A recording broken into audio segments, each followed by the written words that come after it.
He took 2 questions when he said he wouldn't take any questions at all because Congress has a lot of work to do to mull over this $118 billion immigration bill right now. What really struck out to me was the fact that if I had a strong bill, I'd stand up at the podium and tell you why it's a winning bill and make the case for it. He made this entire speech about Donald Trump. He started by talking about the fact that he thinks Trump is weaponizing the issue, threatening and intimidating his Republican counterparts, his former colleagues, to reject this bill. He went on to say he doesn't want to deal with toxic politics, but then he went down the MAGA Republican road. We've got former New York Police Department inspector and Fox News contributor Paul Mauro with us now. It's a lot to chew on, Paul. It is. Your reaction.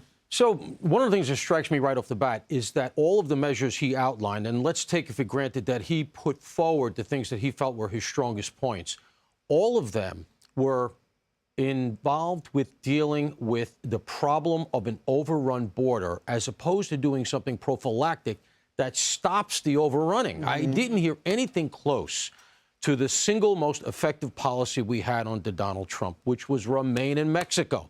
Put Remain in Mexico back in place, and now Mexico is the world's biggest southern border because they don't want these migrants transiting through their country. Right. That one measure makes half of what he just talked about obsolete. The other thing that bothers me, it has the thing that you always hear from a Democratic-run initiative. And I know this is ostensibly bipartisan, but it came out of the Senate, so we know who's pulling the strings. Add more money, add more lawyers, add more administration. We're building another monster bureaucracy. We all know what happens there. It's going to run away from us. It's going to become a sinecure for people who get judgeships that never let them go. They're going to game that system. I want something bipartisan. I recognize you got to give to get. Right. But the idea that they've created this problem and now are mad that they have to fix it, and they are only fixing it because they're getting crushed in the polls on this issue, is I resent. I resent the fact that you created this and now you're trying to fix it and you realistically can't, and you're stuck with blaming Donald Trump. He talked about Republican opposition, and he said it's because of Donald Trump. Republicans take their marching orders from Trump. But what I heard Biden talk about, and you said this, was machines, judges, claims processing, immigrant visas, work permits. I think a lot of border-concerned Republicans say that's just a recipe to get more people in efficiently. Right. And when the president says, oh, we'd shut the border down now under this bill, a lot of Republicans would say, you could have done that without the bill, sir, so we don't believe that's your intention.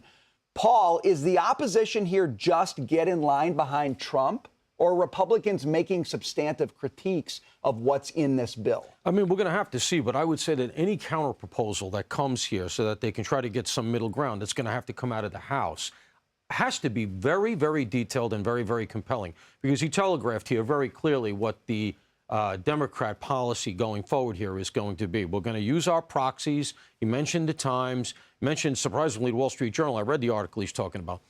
And they're going to make the case that, hey, we could have a great border. This would all be fixed. Blame Donald Trump. And, you know, it's a very single-minded, and sometimes that's effective, to cut through the media noise, to just say, take one point and hammer it.